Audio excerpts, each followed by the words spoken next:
Should you sell in May and go away? In today's episode, we're going to dive into this old catchphrase and see if it has any merit at all.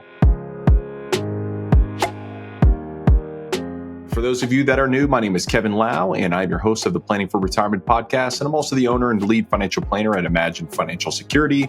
We help individuals over 50 with at least $1 million saved maximize their retirement spending, minimize their lifetime tax bill, and worry less about the financial markets. If this describes you, make sure to follow the podcast and also subscribe to our YouTube channel. We put out weekly retirement-related content specifically designed for you, PFR Nation. All right, everybody, just got back from our trip to Hilton Head. It was a fantastic vacation, I must say. I'm not going to lie, over the last 4 or 5 years, we've had a few vacations, my wife and I. We don't do any extravagant travel per se like we did before kids, but we went from 0 to 3 kids in about 17 months, and vacations were challenging to say the least, okay? Having 3 in diapers, a bunch of strollers and pack and plays and all that kind of stuff, lugging that to the beach destination or whatever it might be, mountain destination. It was a chore, okay?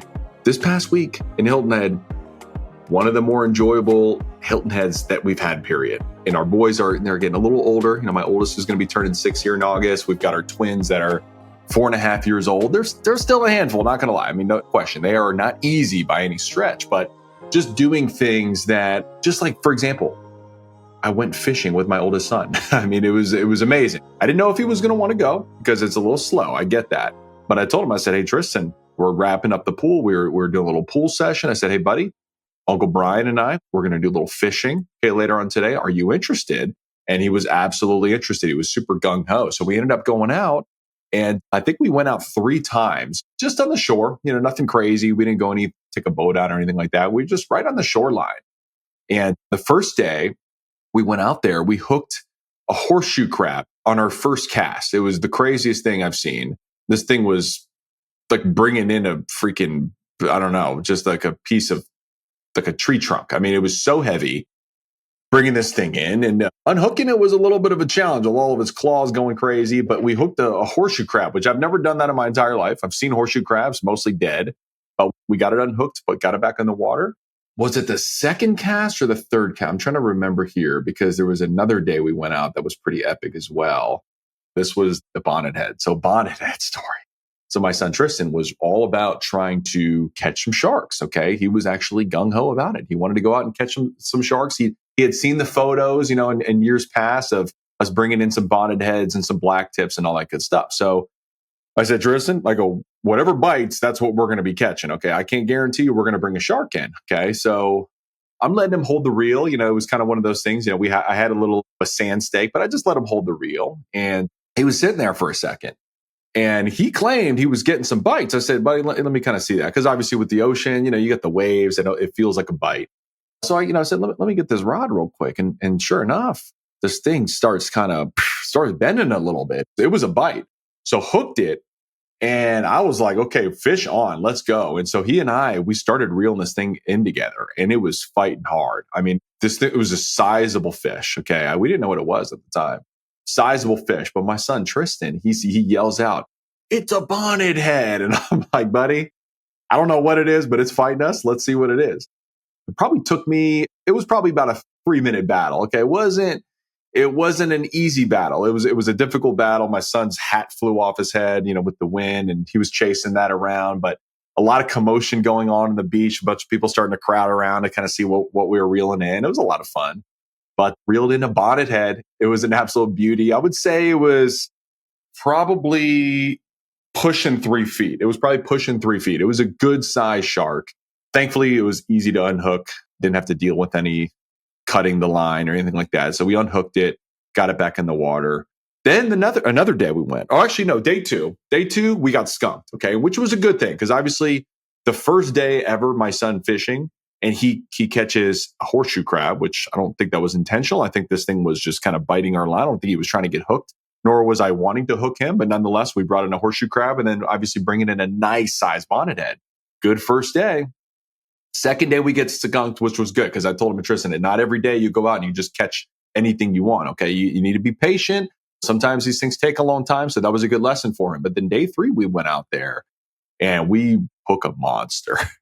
I thought it was like a monster shark. I didn't know what it was. But initially, I thought it was a stingray, okay, because my rod, it was so heavy, this thing. I'm shocked my rod didn't break. I mean, I didn't really have heavy tackle out there. I had like a 7 foot, just a regular spinner rod. So, I mean, it's not like we had heavy tackle out there. But this thing was so heavy. And, stingrays, if you ever caught a stingray, these things are so heavy to reel in. They don't really fight you that hard per se. They're just heavy, and they typically will suction themselves down to the bottom of the ocean floor, and you just can't move them. And it's like you're pretty much done at that point. This one was kind of doing that, but it was fighting like a real fish or a real shark. So I was like, what is going on? What is this thing? Turns out, bring this thing in. This thing took about 15 minutes to bring to shore. This thing was fighting me like crazy. My arm was sore at the end of the day. But same kind of thing, commotion on the beach. Everyone's crowding around to see what I'm reeling in because the rod was just bent over. Yeah, so we bring this thing in, and as it gets closer to the shore, finally we get closer to the shore, and we see fins kind of popping out of the water. We're thinking, okay, this is a monster shark. Turns out it was a cow nose ray. Okay, so it's not a stingray. It was a cow nose ray. And apparently these things are a lot of fun to fish. Okay, I've never caught a cow nose ray. I've never seen one before in my life, but it's got that kind of cow nose snout, if you know what I mean. That's why it's called the cow nose ray. But this thing was fighting pretty good. But it was just, anyways, I digress on this one. It was a great trip. And it just kind of reminds you that, like, what are we all chasing? You know what I mean? We're all chasing freedom of time, freedom of time. So you can do the things you want to do with the people that you care about. And oftentimes, for those of you that are listening, especially that are still working, myself included, work gets in the way of that. Okay. Or whatever your avocation might be. Maybe you're working full time. Maybe you're working part time. Maybe you're volunteering and you're super busy. Maybe you're maybe you're a caretaker. Maybe you're caregiving for a loved one. Maybe it's an aging parent or a spouse. And oftentimes these things get in the way. But I think that's really what we're all chasing at the end of the day. With regards to this whole retirement planning, the definition of retirement is really just you having the option to work if you want, but ultimately having enough in assets where you could ultimately fire your boss and you can live off your portfolio for hopefully as long as you live and never outlive your money. That's really what the definition of retirement is. It doesn't have to be this specific date and time where you say, okay, this is when I'm going to quit my job, go fully into retirement. It could be a phase deal. It could be sort of on and off. I met a guy at my golf club yesterday. He retired. He was an executive in Cincinnati, Ohio, moved to Chattanooga, and retired for 5 years. And then all of a sudden he got tapped to be a COO of a company here in Chattanooga. And so it just kind of shows you, like, retirement doesn't have to be this sort of like this definition of retirement, this textbook definition. It could be whatever you want it to be. But again, I think this idea that we're all chasing freedom of time. And I think, truthfully, that's a big reason I wanted to become an entrepreneur, even though it was the harder route. I mean, I could have been a financial advisor at any big firm, corporate firm, whatever it might be. But I decided to be an entrepreneur so I could own my time. I could choose who I want to work with, and I can choose when we are having those meetings in terms of who the clients that we serve. And so we're very intentional about that. And then I also made the decisions to hire some really great people. So my team, while I was on vacation, a part of the reason why it was such an enjoyable vacation was because I had a great team on the back end: Roberto, Amy, Mason, Zach, the podcast man, doing the things that we need to do to continue to get this business running and growing the way we want it to be. And so I just felt like it was one of the first vacations in a long time where I could truly unplug and truly enjoy and be present with my family. It was a great feeling.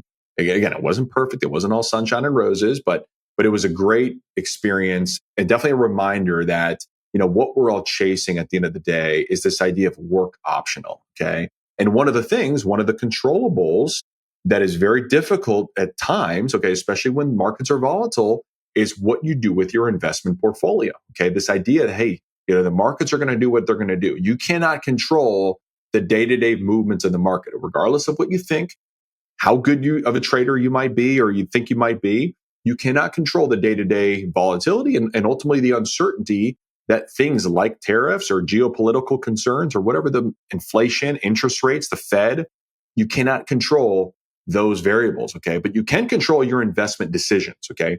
How much exposure you have to US stocks, how much exposure you have to fixed income, how much exposure you have into international stocks.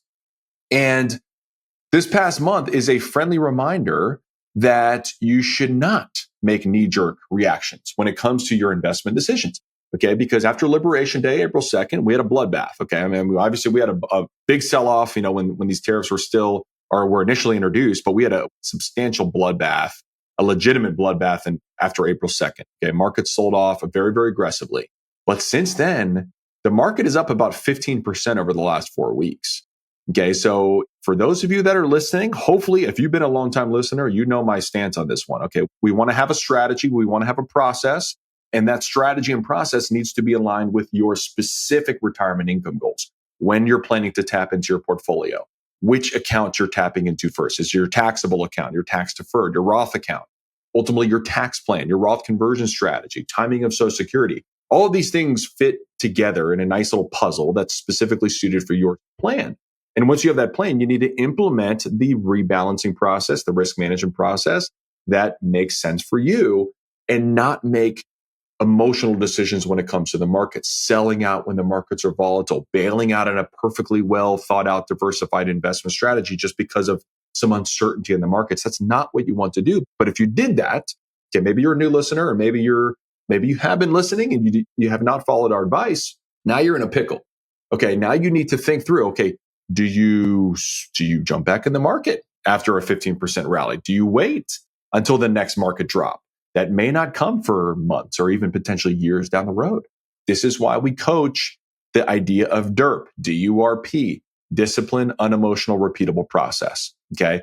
I'm recording this on May 8th. Last night, or yesterday rather, let me kind of rewind the tape a little bit. May 7th. So, we'll talk about some of the headlines here that are moving the markets. May 7th, Powell had his press conference and they announced that they were going to hold steady with interest rates.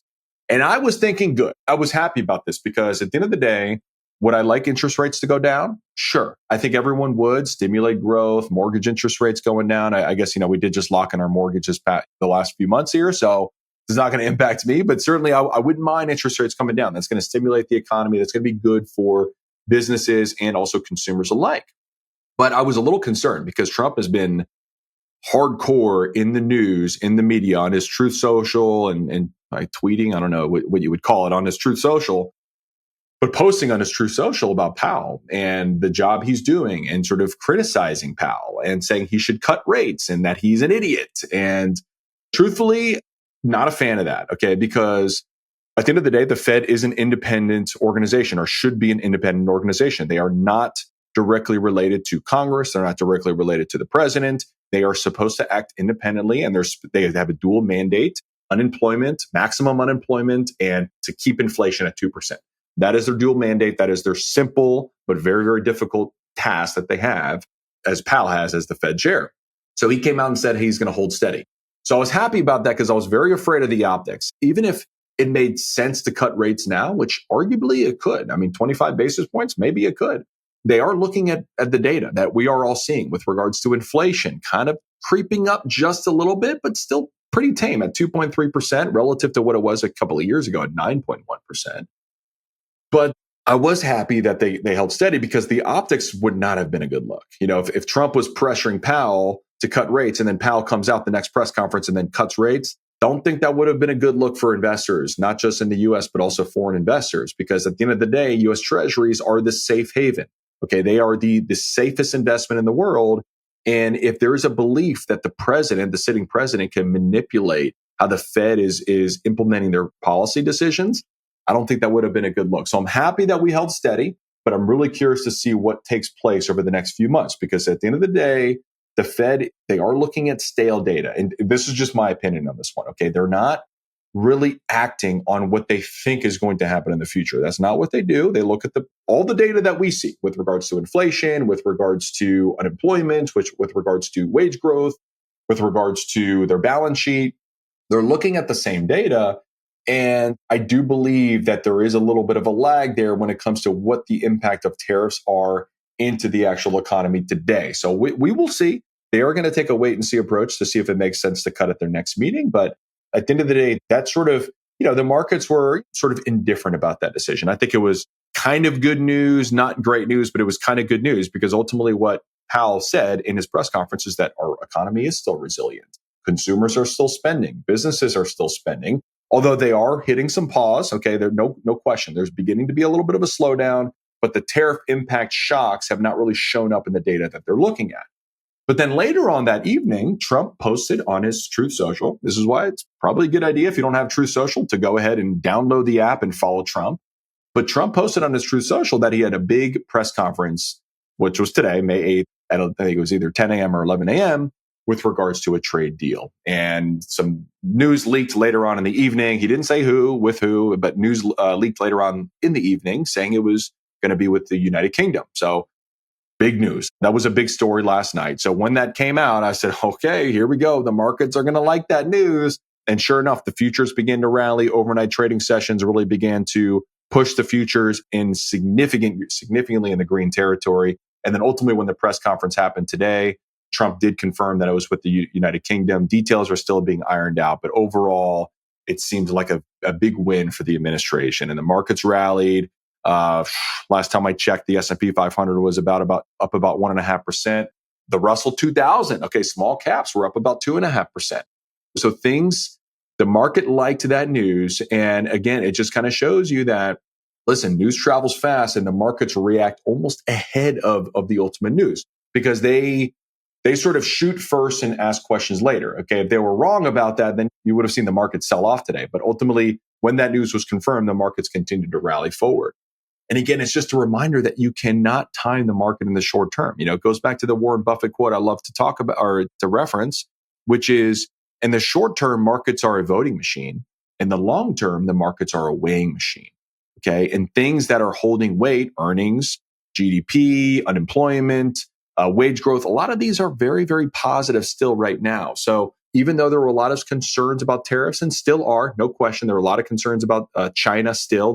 That still needs to be ironed out, but there is some positive news with regards to China and hopefully getting a deal at least in the works. I think that's going to take a little bit of time to iron out. I think both President Xi and also President Trump, pretty stubborn individuals, rightfully so. That's how they got to their position of power. But I think it's going to take a little bit of time for that to iron out, maybe the entire year. Who knows? But ultimately, when those deals get settled in, which I believe a deal will happen, okay, it's in neither country's best interest to exclude one another from their economy. Okay, that's not going to help either country. Okay, we are the largest importer from China, and we rely on China significantly as well, for our economy as well, our supply chain. So I think a deal is going to get worked out. And ultimately, I believe these whole tariffs to begin with, yes, Trump wanted to bring manufacturing home. Yes, Trump was worried about manufacturing being shipped overseas. I think the nation's security was also a big factor into these tariffs. But I think the biggest reason that Trump was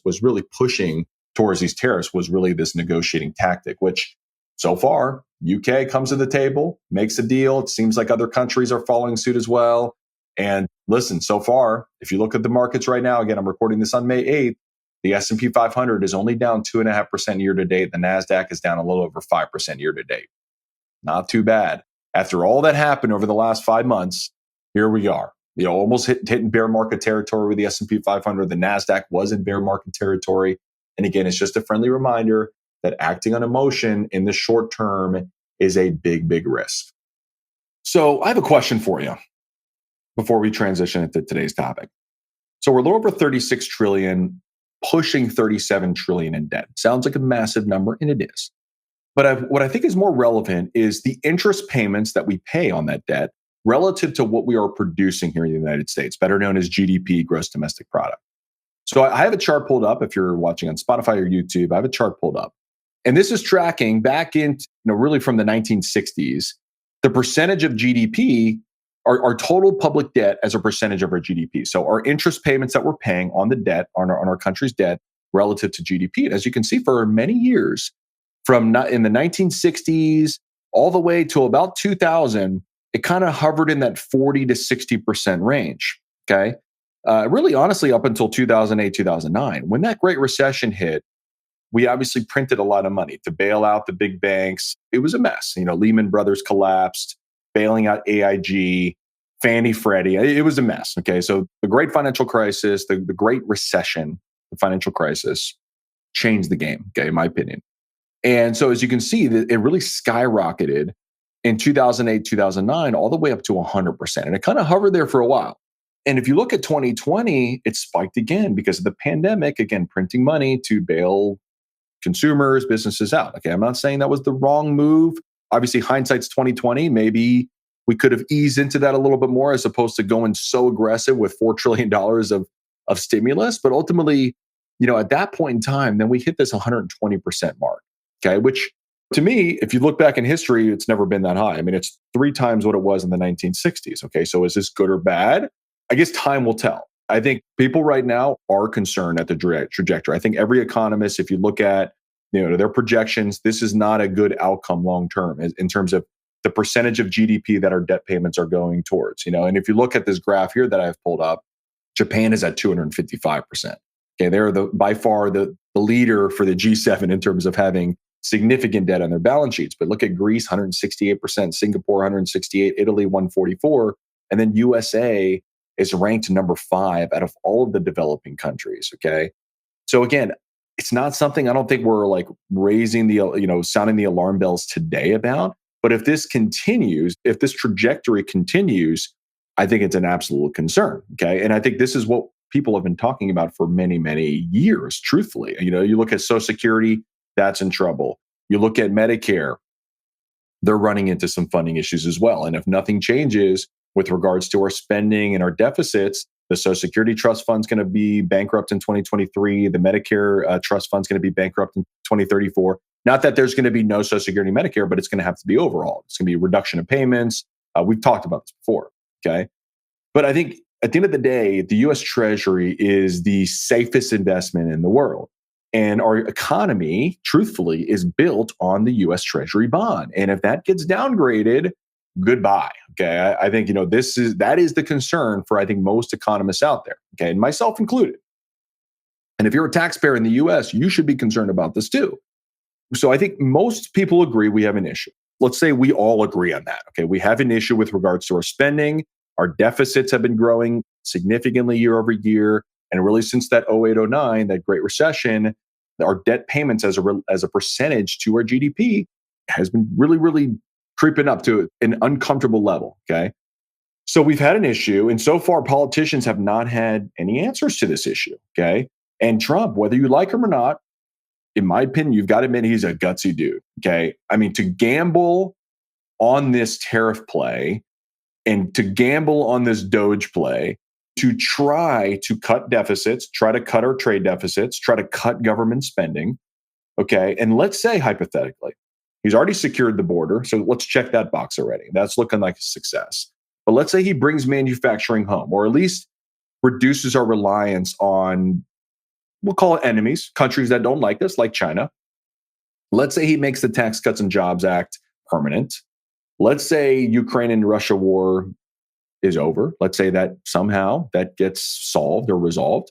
And then let's say he also solidifies our budget and trade deficits and cuts wasteful spending, and then puts us on a trajectory where government spending goes down and our trade deficit goes down, and ultimately our debt payments as a percentage of the GDP also goes down. My question is, would he go down as one of the greatest presidents in history?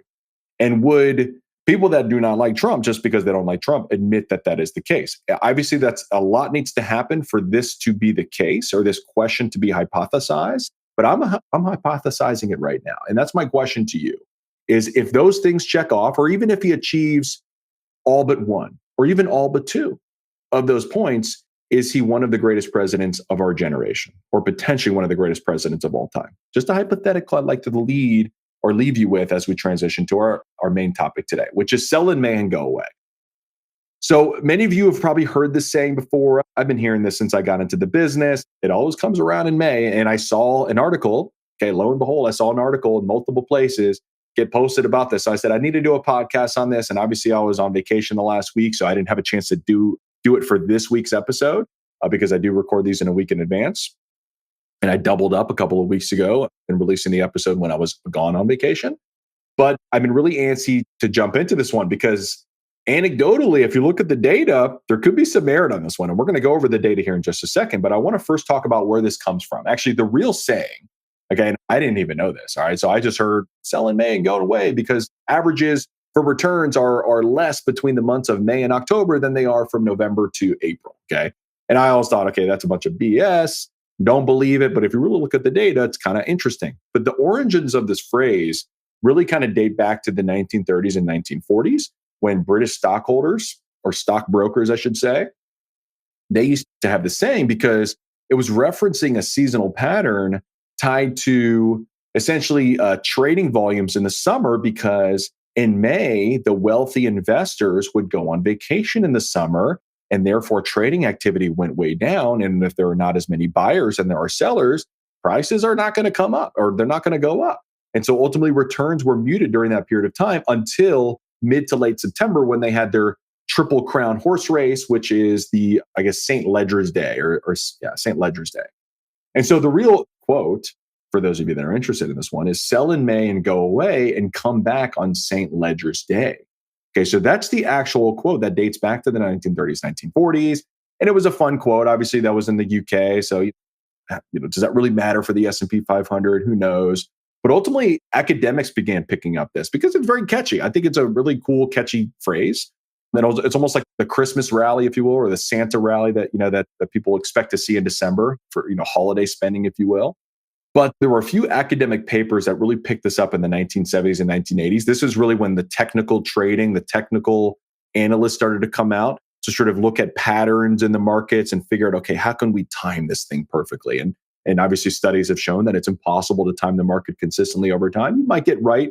You might be right a couple of times here and there, but once you're wrong, it completely wipes out the times you are right. So is there even a point to try to time the market? My theory is no. But ultimately, some research papers were posted, academic research papers were posted about this one. And ultimately, it kind of gave this thing new life, particularly in the US, around these returns, because they were actually looking at some of the returns from, again, November to April, comparing those to May to October. And the evidence is very interesting. I'm going to show a chart here in just a second. These are S&P 500 returns, January through the month of December. Okay. And this is historical since 1950. So it goes back quite a ways. And if you look at returns from January, February, March, April, okay, in the over 1% positive for January, basically flat in February, March about 1.1, April about 1.46, but then May 0.3, June 0.11, July 1.2, August 0.01, September minus 0.72, okay, and then October 0.91. And then November, December, very, very strong typically. Again, this is historically speaking. So if you look at the bottom half of the 12 months, 4 of those happened between May and October. And if you average all of these out, the cumulative returns, or the cumulative average returns from 1950 to 2023 has been about 2.2% during that period from May to October, but then 6.8% from November to April. So almost a 3 times outperformance in those months between November and April relative to May and October. So again, the studies, these technical analysts out there that are looking at patterns in the markets and trying to figure out, okay, how can we really time this thing? That's when this thing really started to kind of make waves, okay, like into mainstream, into sort of like the main, sort of like the everyday investor. But if you look at this one, I mean, because we're talking about averages, then I wanted to look back, okay, were there some events during those periods of time that significantly brought down those historical averages to make it look like this May to October thing was a thing, okay? And it is legit. So if you go back to some of these, if you look in 1974, here's one of those, minus 19.2% during the May to October run. And this was due to the oil embargo. We had hyperinflation, which we've talked about, Watergate, and then ultimately recessionary fears. 1981, minus 9.2%. Okay, again, we're still in that hyperinflation era. The Fed raised rates aggressively to fight inflation. And ultimately, the economy entered a recession in 1990. In 1990, then we had a minus 13.6% return. Gulf War fears, oil prices began to spike, and again, another recession in the early 90s. And then in 2001, we had the dot-com crash continuing, and then 9/11 happened also in 2001 in September. So minus 15.2% in that period in 2001.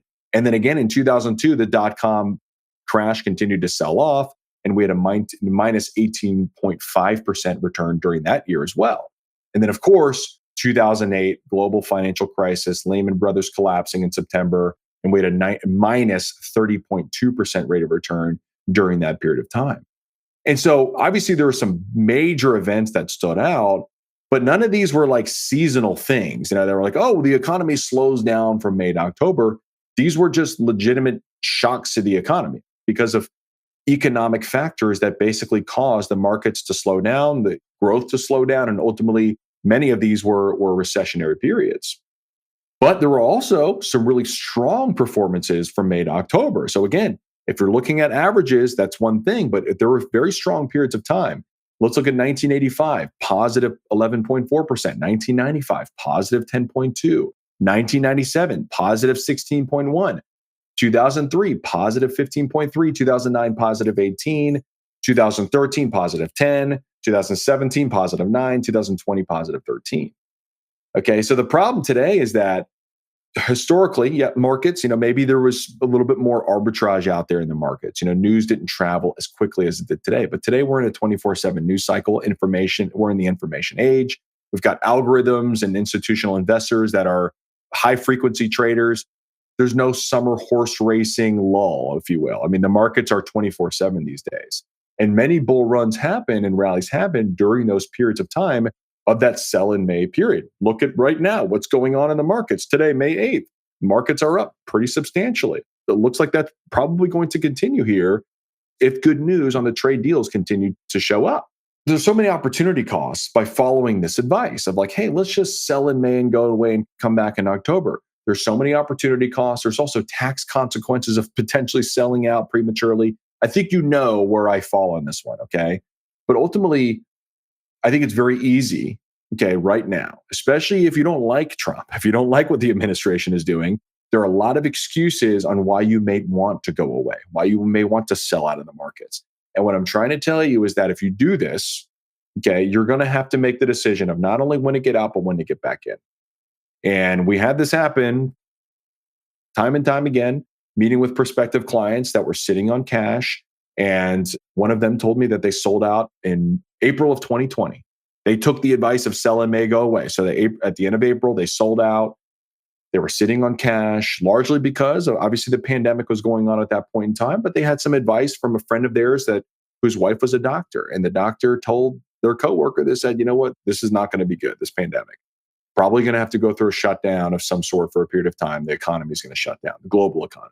So they sold out of their 401k, went to cash. Well, as we already know now, hindsight's 2020, but from May through, May through July, that 3-month period, the market fully recovered. There was a 30% bloodbath in the market at the beginning of 2020, and it fully recovered in 3 months. And now they were sitting in cash. And now they have to make the decision, should we wait for the next drop? Should we try to get back in now? But now we just sold low and now we're buying high. And so they went through this period for 2 years where they were just sitting in cash. And then finally in 2022, they brought themselves to say, you know what, now we want to invest. And then what happened in 2022? The market sold off and then we had another bear market in 2022. So I think this myth, this sort of old saying kind of promotes this concept of market timing, which we're not about. And so my plea to you is that time in the market always trumps time in the market. Okay. I love to reference this Hartford Fund study. I'm going to share my screen again on this one. I love to reference this Hartford study. Okay. And this shows you the S&P 500 index returns from 1995 to 2024. So basically the last 30 years.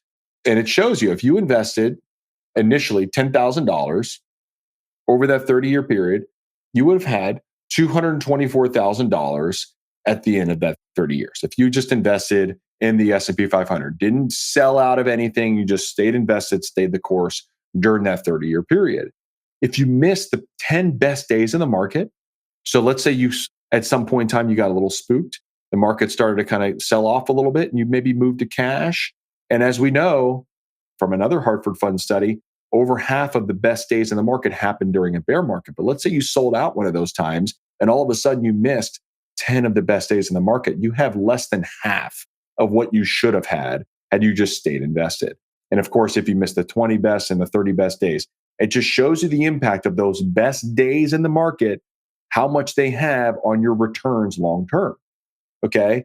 And so again, a better alternative is align your investment portfolio to your retirement goals. Align it to your risk tolerance and your risk capacity. Okay.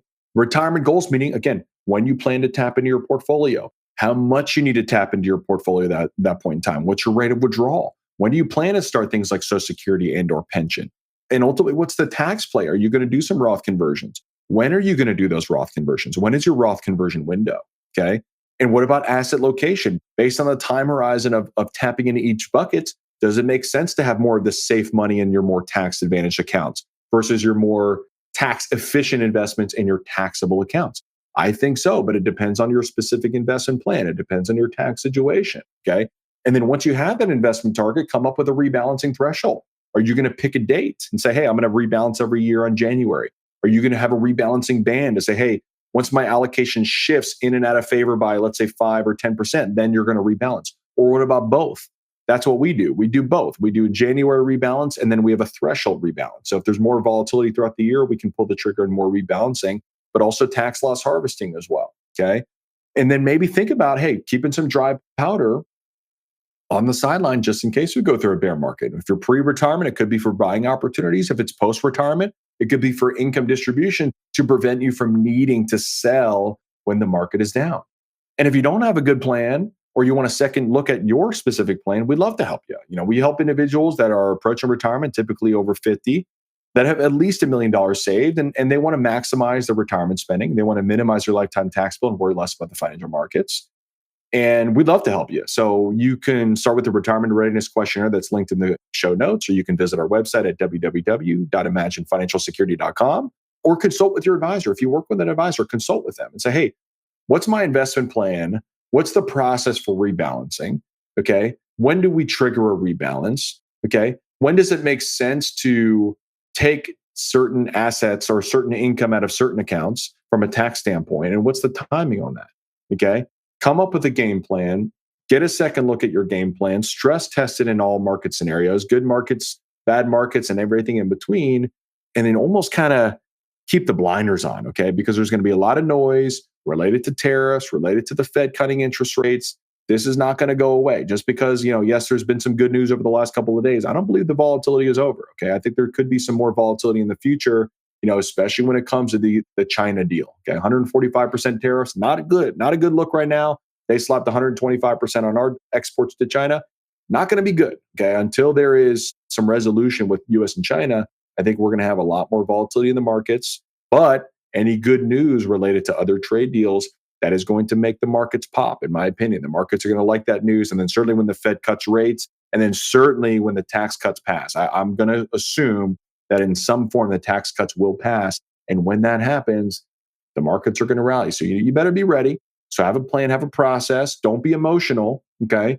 Don't be emotional, and almost kind of keep those blinders on with regards to the mainstream media. They're going to try to sway you in one direction. They're going to try to instill fear. They're going to try to make you act on emotion, which that is exactly why I'm doing this podcast episode. For my plea is for you to not act on emotion.